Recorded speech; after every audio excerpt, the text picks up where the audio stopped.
everybody, it's your girl Rae-Shan, and guess what? I am back with a brand new episode of I Ain't That Chick. I got a beautiful, beautiful woman in studio with me today. Please introduce yourself to everybody. Hi, I am Keena Pompey. All right, and y'all see she is all gorgeous and lovely and beautiful. And Miss Keena, I met you at an event that I just worked at, and you were sharing your story with me and telling me about how you raised your sister. Yes.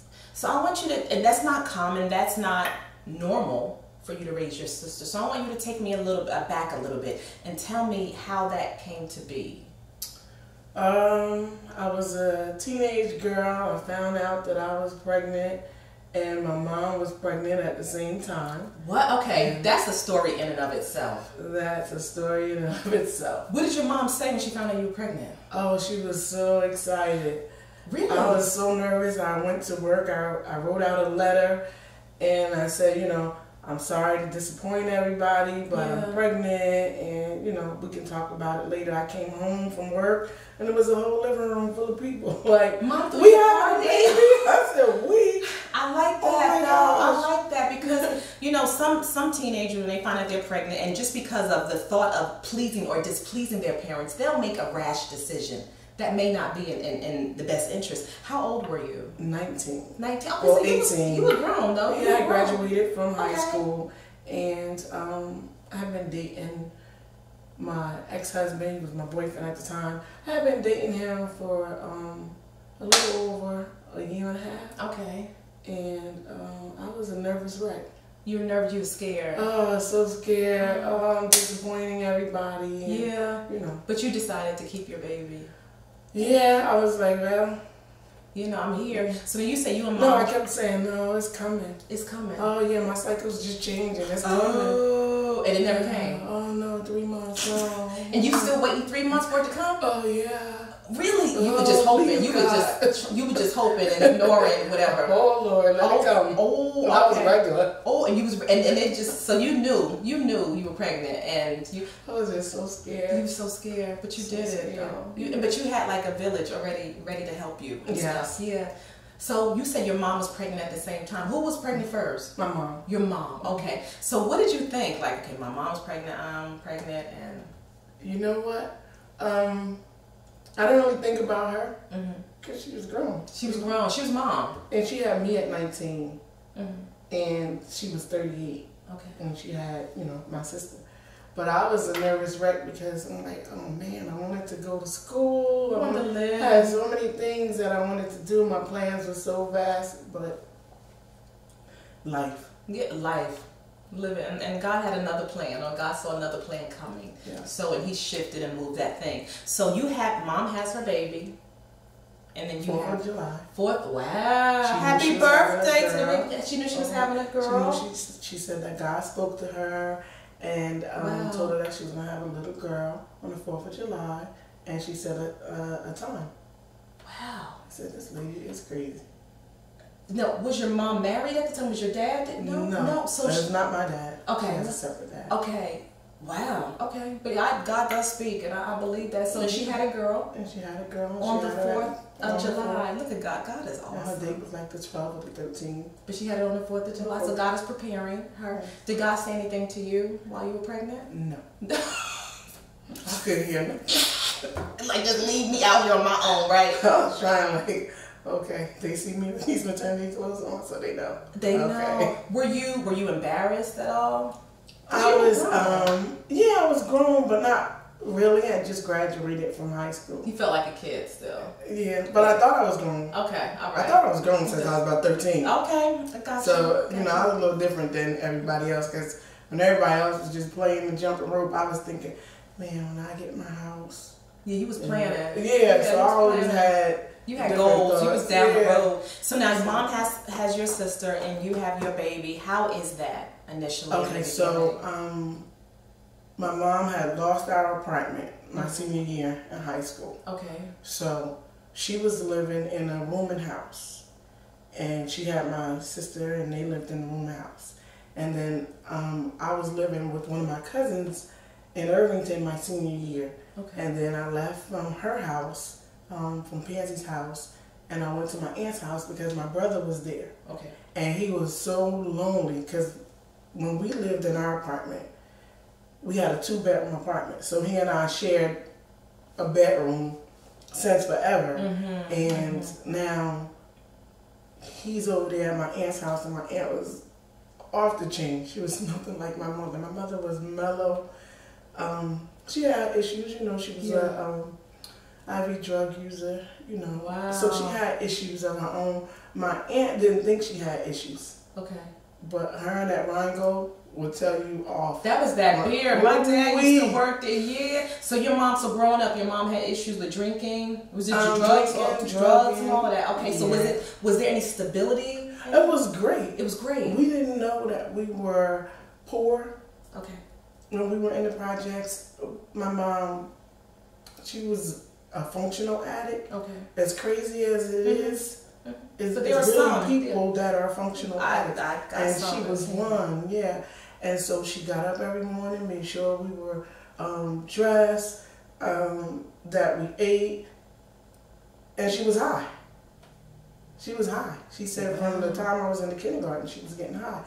But the thing was that if you see my face now, my face has Vaseline on it. Every morning she get up, she smack Vaseline on it. Come in, line me up. Yeah. Keena, and you still do it today? Vaseline, I feel my skin. Not like butter? Okay, my grandmother used to do that and had that nice Keena, they should hate me. Because you slathering them down, they going to school. And I still wear it every day. They're like, Mom. You still? And Keena say, don't come downstairs asking for makeup, then I have to wipe off all that Vaseline. But it's like a moisturizer for your skin. Yeah, they hate it. I'm going to give me some today. But I use Vaseline every day. You have no blemishes or anything? Oh, y'all, take notes. Vaseline, guys. Vaseline, and the Vaseline or the store brand? No, Vaseline. Okay, Vaseline. Okay, I'm going to get me some today. Vaseline. I'll get me some. No, but we use it every day. Really? Or it was down. Oh, when they used to, well, my mom didn't put the Vaseline, but they take like the little spit and get, I can't see it. Once we got outside, she get the corners of your eyes. Yeah, but that's love. That's just love. Get on your mouth and all that type of stuff. So now you have your baby, and what is it like being a young mom? My aunt was great. I slept in the room with my aunt. We had the crib in the room. Everybody would get up in the morning when they heard the baby crying. It was like my other 4 cousins, my aunt's children lived there, my brother. He hurt my feelings in the beginning because he said she looked like a little wet chicken in a Cabbage Patch because Keena didn't have any hair. And Asia had as much hair as you have right now. Right. On your head. She just had hair for days. It was a beautiful little chocolate baby, and I came out with my little baby, and they thought she looked like the Cabbage Patch. I was crying. It's like, no, but she's cute. She said she looked like a Cabbage Patch. And I love Cabbage Patch. I know. Because see, moms just see the beauty. They just see the beauty. That's right. So, she's beautiful. So you're a young mom, and just being a mom. They didn't give me a chance. They were up. Every time they heard a sound, I was trying to nurse. My aunt was up with me, and she latching on. I'm like, could I have some privacy in this room? Yeah. She said, this is my bedroom. You sleep in my bedroom. All right now. And then my mom would come like 6:30, 6:45 in the morning with Asia in the stroller. And Asia's your sister. Asia's your sister. Okay. And come in the morning to bathe Keena. I'm like, you don't think I'm bathing her? I start crying again. Oh, what's wrong with these people? I can't nurse. I can't bathe her. Yeah, they trying to help you be a mom. They trying to help you be a mom. So now take me to the point where you became the mother to your sister.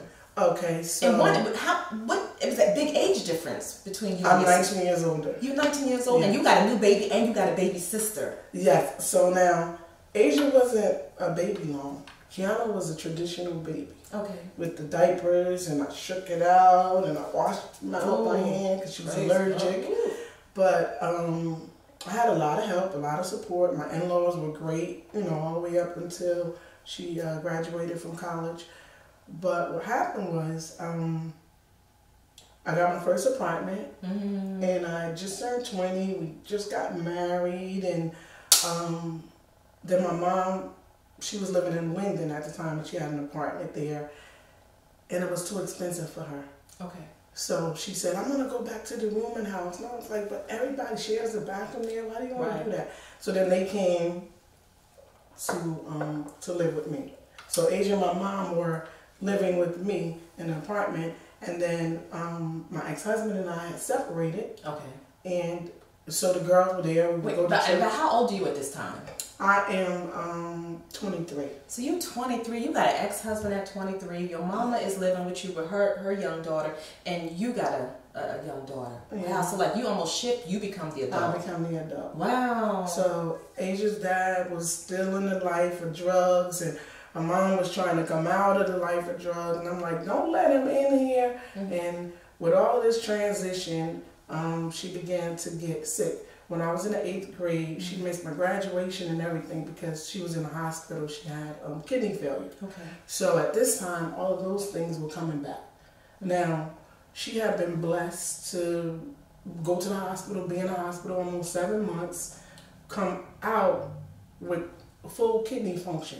Why would you ever do anything to jeopardize that? People don't get off dialysis. Yeah, and so she was healthy, and God blessed her. And she was, and what did she do after that? And so then she went back to the streets, and she had been with my, we called him my stepfather, but they had never gotten married. She had been with him for like 14 years. Okay. And then she left him.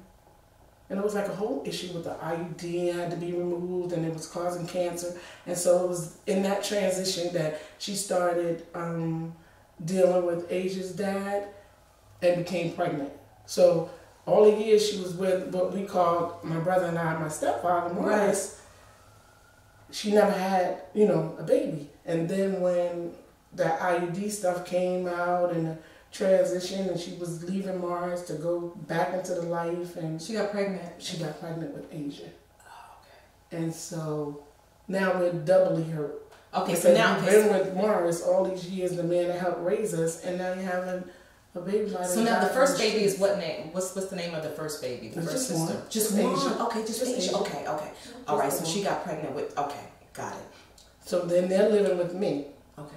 And she started to get, sick, and she was going back and forth to the different doctors, and they were running tests, and then she said they want to test me for AIDS, and so she started talking about that, and in the transition, she leaves out. The kids are in the 1st grade at this time. Mm-hmm. School had just started. And she's been clean. She's been sober, and this is after she finished dialysis and. No, that was years ago. That was years ago. Okay. That was when I was in the 8th grade. Oh, okay. Okay. And so this is now when I'm 23. You're 23 now. Mm-hmm. So she leaves out one day, and she doesn't come back. And so 3 or 4 days pass. Now I'm bitterly angry. Mm-hmm. Where is this lady at? I'm looking for her, going to any place or talking to any people that I would think know where she is. We could not find her. So I asked my neighbor, would you just pick them up from school and keep them downstairs and watch them, until I get off work. I used to get off work at 5:30. And in the meantime, I was dating my second husband, because now I'm my third husband, Mr. Bill, my third husband. All right, Mr. Bill. Because I drop him. You don't want to do the right thing, you're out of here, sir. Because I can't. Life is serious. Yeah. So I'm dating my second husband at the time, but we just dated. And so she said she dropped him. Oh man, they gotta go. Mm-hmm. Mm-hmm. Listen, we have to make life make sense. Yes. And that's my motto. Yeah. We have to make life make sense. I know that's right. Number one. And number two is nice to be nice. And I love to smile. Mm-hmm. Those are my 3 points of life. Right. So my neighbor agrees to take the children and pick the children up, for me. And we're having dinner, and my mother comes in, and she has a CNC soda in her hand, a bottle. Mm-hmm. But she's moving so slow. She's like, Keena, I feel so bad. I'm like, listen, I don't know where you've been, but this doesn't make any sense. I've been looking for you for days, and you just come walking in here. And now you just want Where was she? just want to wash up. She didn't talk. We were having dinner, and so the way the apartment was set up, like when you came in the front door here, this was the dining room. Straight back was the kitchen, and to your right was the living room, and then there was a hallway here to your left, and then the bedrooms and the bathroom was in the back. So she stopped for a few seconds maybe to say she didn't feel well, and that she just needed to just get her clothes off and try to wash up and go to bed. We'll talk in the morning. So I leave the dinner table, I'm going back there to tell her off because, listen, I don't know what you're doing. Yes, you've been gone. But this right here doesn't make any sense. Right. And in my haste, I never realized that my mom didn't even have her glasses on. So the next morning, I get the children up. She's sleeping. I wake her up, and I'm like, you haven't moved all day. You know, because it was like 6 o'clock, 6:30 when she came in, and she hadn't moved all day. She was just in the bed, and she said, but I don't feel well. And I said, you want to go to the emergency room? She said, I'm not going to the hospital. She said, they make a guinea pig out of you in the hospital. They don't know what's wrong with you, and then they run all these tests. And then what happened was, when I was in the 8th grade, we called 911. The ambulance came, they picked her up, they said she had jaundice, and she had, hepatitis. Okay. She had hepatitis, and she had severe dehydration. And come to find out, that's because she had the kidney failure. Yeah. And so, because she was an IV drug user, she didn't have any veins that they could use. Right. So, they cut her and put shunts, little tubes, so that they could give her the medicine and everything. And so when she woke up, she had cuts everywhere because they were trying to save her, you know. And she was so angry that they scarred her like that.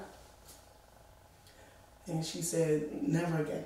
They make a guinea pig out of you. So I understood, you know, what it was, but I said, when I come home from work, if you're still not moving, I'm going to take you to the hospital because this is not normal. Still, I don't realize that she doesn't have her glasses on. My mother never went to the bathroom without her glasses. She could not see. She wore them in her sleep. She kept them on, and when she would wake up, she would have her glasses on. And so I took the children downstairs, and my neighbor took them off to school, and then her children didn't have the routine that my children had. So my children became latchkey kids. So what she would do is, for those few days, bring them home, open the door for them, and then they would go have their snack and do their homework. So when they came in, my mom didn't have their snack together. And so they went straight to the back to ask her how come she didn't fix their snack. They would always have a sandwich, and they would have, you know, a banana and their juice. And there was nothing ready for them. And so they went back downstairs, and they said that she's not moving. So my neighbor called 911. She didn't call me first. She called 911. 911, the ambulance came and everything. And then they called me. They were working on her. I worked 3.5 blocks from my house. By the time I get there, they have her in the ambulance. They said they can't tell me anything, that we're going to have to meet them at the hospital. Me and the girls walked to the hospital maybe like 20 minutes. And when we got there, they said, you know, they did everything. She was gone. And she was gone. And how old are you at this time? I am 23. My birthday, my mom passed October 5th. Asia's birthday is the 4th of July. So I'm 23. Asia's birthday is the 4th of July, so she just turned 6. Kiana's birthday is October 18th. We're getting ready to celebrate her birthday. And my birthday is October 11th. We're getting ready to celebrate. You get ready to celebrate, and then you have this.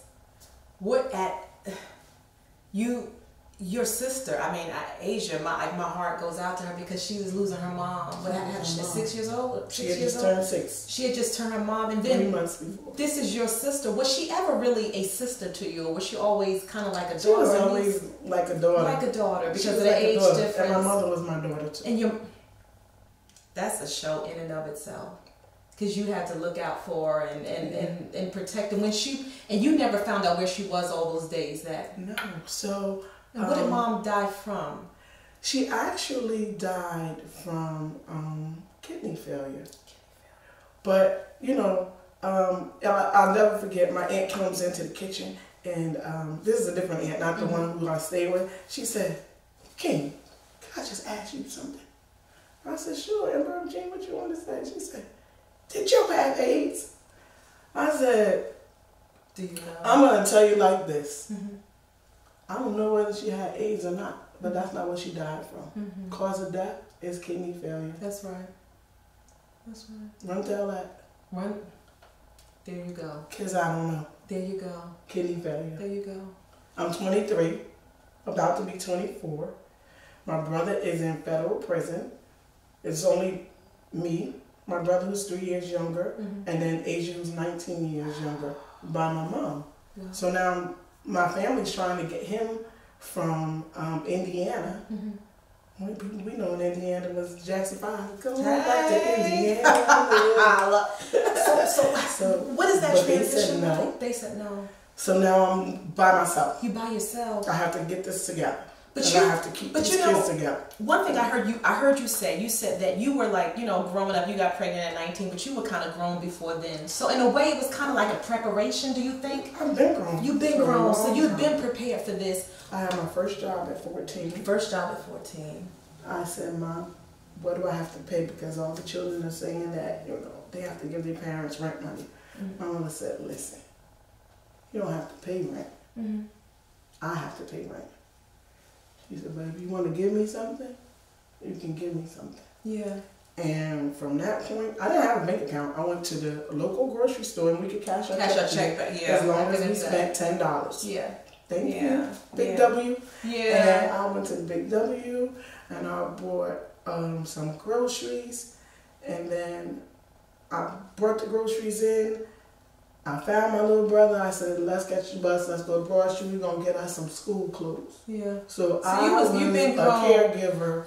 From a young age. But let me ask you, what was that conversation like with Asia when you have to tell her, you know, your mommy, not your mom, but mom passed away. And then now her sister's going to become her mom. Well, what happened was... we got 5 minutes. We were actually coming back from the hospital and we started singing. You know, because we went to church, the children were in the church. We were singing, you know, I'll Fly Away, One Glad Morning, When This Life Is Over. Worship. So we were just praising God for her life. And I don't even know why. And I don't even know how. And then we walked home and they was like, she died in there. They were straight faced with me. She died in there. I'm not going in there. Because she slept in the room with the girls. Because I had a 2-bedroom apartment. And I said, no. It's okay. Because she would never hurt you. Yeah. She would never hurt you. It was like, we're not going in there. I said, okay, I'm going to tell you how this is going to work. You put a J on your head for Jesus. Jesus is going to keep you through the night. And we're going to all go to sleep and get us a J for Jesus, okay? And we're going to wake up tomorrow and we're going to find out how we're going to live past this situation, okay? And they trusted me. And they trusted you. And what did Asia call you after that? She called me Keena. She called you Keena. Yeah. And then my second husband, who was my boyfriend at the time, he was like, you know, that's going to be really hard for her not to be able to say mommy. Yeah. And so I spoke to her. I had a conversation with her. I said, Asia, would you like to call me mommy? And she said yes. And from that day forward, she called you mommy. She called me mommy. She said, my other mommy is gone, so you have to be my mommy. So it was like, you know, a tearjerker. So is Asia your baby? Asia is my baby. There's no difference between Asia and Kiana. Asia came first. Asia came first, and Kiana is the baby you gave birth to. And Asia has always been Kiana's protector. They're sisters. Yeah. And Asia protects Kiana. And Kiana protects Asia, and they are sisters, and they are mine. And if it wasn't for the fact that they had the same year of birth, nobody would know that they're not twins. They wouldn't know that they're not actually sisters and that they're aunt and niece. Because they've always been together. And Asia has always been hovering over Kiana. Because Asia wasn't really a baby. Asia was like 4 months, crossing her legs and holding a bottle. And then by the time she was 8 months, she said, "Come on, Kiana, walk with me. Come on, Kiana, get up." So she was always trying to get Kiana. You know what I love? I said, you know, God takes the pieces, what we call broken pieces, because I feel like God always has a plan, and when we don't go according to His plan, He can just take those little broken pieces and make a beautiful mosaic out of it. And I believe that's what He's done with your life. Now, before we leave, I want you to leave us with a good memory of Mom, something that we don't know. This is just something beautiful, a quick memory. Mom was beautiful, like beautiful to look upon. She was gorgeous too. Oh, thank you. My mom was jet black, with such keen features, slanted eyes. She looks a lot like Asia. My mom was beautiful, inside and out. She was so loving. I wrote one time a poem about her, trying to figure out how she could show me so much love and not show that same love for herself and take care of her body. But she always told me I was beautiful, I was intelligent. There was never a day that she wasn't proud of something that I did in the course of the day. Always. She was my biggest fan. Moms. One thing, because, you know, I want you to look to camera, and we got like 30 seconds, because there's probably another young woman, the same situation. Mom maybe left this earth early. Mom may have been dealing with some addictions or things, but she may have to step in and be an unconventional mom. Because a lot of women, we do what we have to do, and she may be an unconventional mom. What would you say to her to encourage her? I would say we have to make choices that aren't always based on our actions, but do what's in your heart. It was in my heart because Asia had a godmother and she wanted her. But I'm like, that's my sister. How can I give away my sister? That's my baby. I felt the same for Asia that I feel for Kiana and that I felt for her at the time. She's mine. And who can do anything better and give her what my mom would have given her better than me? Than you. And I believe God gives you what you need.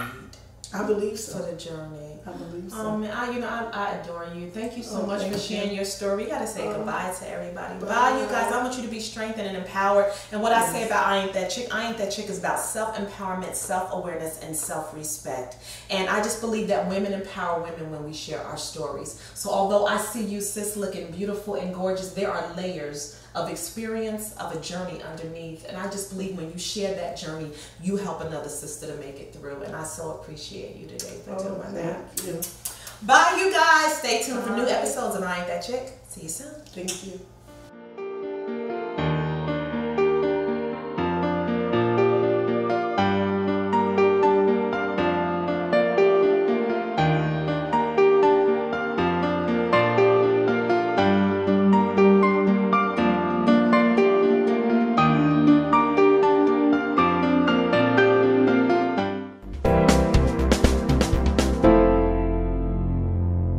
Want to find out more about I Ain't That Chick?